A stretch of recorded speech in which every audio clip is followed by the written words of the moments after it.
கரெக்டாக 15 நாள் ஆச்சு. 15 நாளைக்கு முன்னாடி இந்த வாழை கட்டை போட்டோம். மேலூர் பக்கம் இருந்து வந்து வச்சுட்டு போனாங்க. இப்போ இந்த மழைக்கு அதுக்கு நல்ல வாழைக்கட்டை தழுக்க ஆரம்பிச்சிருச்சு. பழைய வாழையில் ஏதாவது வாழைக்காய் இருக்கான்னு போகிறேன். தீபாவளிக்கு வாழை பஜ்ஜி போடணும்னாங்க. வாழைக்காய் இருக்கான்னு பார்க்க போகிறேன். பாருங்கள், எல்லாம் தழுத்துருக்கு பாருங்கள் வாழைக்கட்டை. அழகாக மழைக்கு அதுக்கும் நல்ல வாழை நல்ல தாள் செலிம்பாக வந்துடும் மழை பெஞ்சா. அழகாக இன்னொரு 15 நாள் 10 நாள் கழித்து பார்த்தோம்னா அழகாக இருக்கும் பார்க்குறதுக்கு. இங்கே எதுவும் பாருங்கள், இங்கே வாழைக்கட்டை தழுத்துருச்சு பாருங்கள். இந்த பக்கம் கரும்பு இருக்குது. வாழைக்கட்டெல்லாம் தள்ளுந்து வளர்க்க ஆரம்பிச்சிருச்சு. வாழை நல்ல பெருசாக வரும்போது பார்க்குறதுக்கே அழகாக இருக்கும் கிராமத்தில். அதே மாதிரி பெரிய வாழை தார் போடும்போதும் வாழையில் பார்க்கும்போதும் ரொம்ப சந்தோஷமாக இருக்கும். நல்லா மழை பெஞ்சு விட்டுருக்கு. இந்த வரப்புனால் நடந்து போக முடியும். இங்கெல்லாம் இறந்து நடந்தோம்னா கொஞ்சம் கீழே உள்ள கால் உள்ள பள்ளமாக போயிடும்.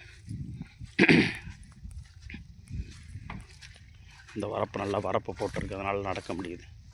எல்லாம் சின்ன சின்ன குண்டா தடுத்துருக்காரு பாருங்கள் எங்கள் மாமா. அழகாக தண்ணி விட்டாலும் ஆள் தேவையில்லை, அப்படி தண்ணி பாய்ச்சி விட்டுறது. அதுக்காக தான் ஆட்கள் குறைவு. இப்போ தண்ணி பாய்ச்சறதுக்கு ஈஸியாக இருக்கும்.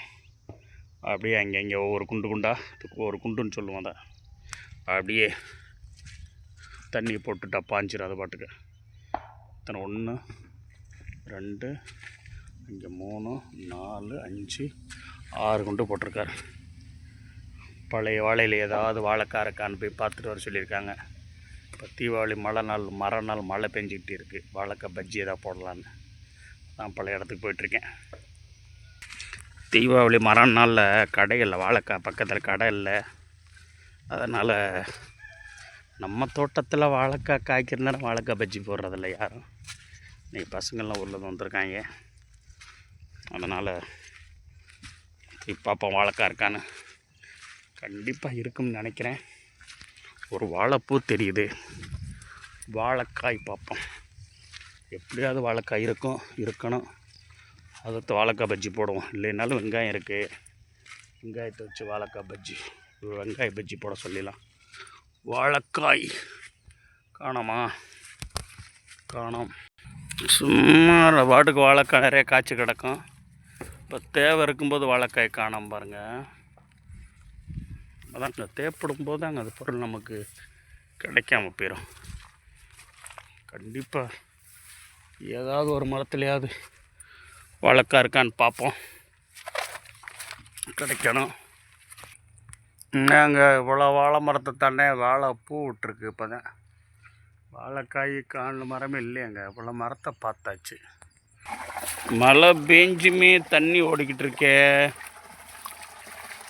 பாருங்க. நல்லா தண்ணி ஓடிக்கிட்டு இருக்கு.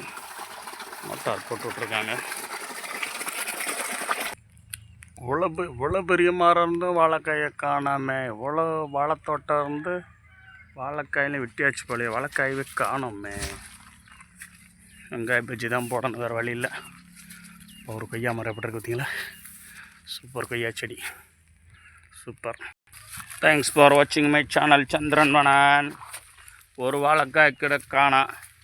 வெங்காய பஜ்ஜி தான் போட சொல்லணும். ஒரு நவா மரம் வளர்ந்துருக்கு பார்த்தீங்களா? மழைக்கு அப்படியே நவா கொட்டை அப்படியே விழுந்து, இங்கே நவாப்பழம் விழுந்து நல்ல மரம், பெரிய மரமாக வந்துடுச்சு எங்கள் ஒரு தோட்டத்தில் ஒரு கார்னரில். தேங்க்ஸ் ஃபார் வாட்சிங் மை சேனல் சந்திரன் வனன். தேங்க்ஸ்.